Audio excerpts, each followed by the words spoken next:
Wayne County's growth is putting a pinch on Raleigh's rental market. These are just a few of the hundreds of new apartment units under construction right now all over the city. Today on WRAL, why experts say that still may not be enough to keep up with demand. Thank you for joining us. I'm Gerald Owens. And I'm Deborah Morgan. A new report says Raleigh has the 9th largest shortage of apartments in the nation right now. And the city needs to build thousands of new units every year to meet the projected demand over the next decade. WRAL's Matt Talhelm took those numbers to local experts, and he joins us now live with what these numbers mean for renters today. Matt?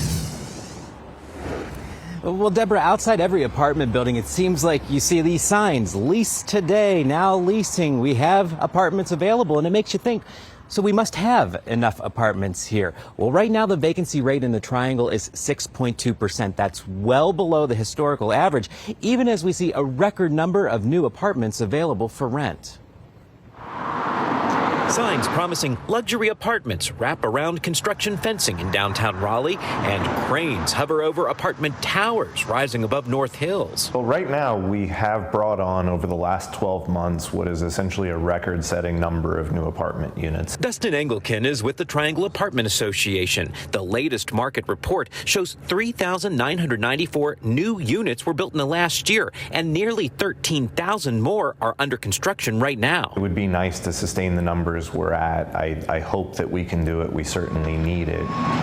That pace of construction would have to continue every year for more than a decade to meet the demand for apartments. A new report from the National Multifamily Housing Coalition and National Apartment Association shows the Raleigh area needs nearly 45,000 new units by 2035. That would require 3,000 new apartments to be built each year. So we're trying to make sure that folks understand that you need a variety of housing types in these areas that are getting built up, because you need housing to support everyone who lives and works there. The influx of new apartments in the Triangle is already slowing down the rise in rent. You're seeing units come online. Prices are either stabilizing or going down. Right now, rents are up 11.8% over last year. But go back to the end of 2021. Rents were up 19% in a year.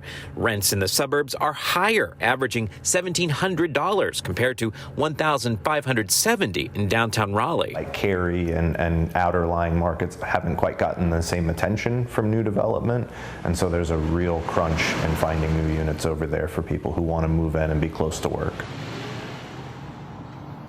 And Engelken tells me he expects rent increases to moderate as more units do become available. The Triangle Apartment Association is also working with communities to try to change some of their zoning policies to allow more apartments in more places.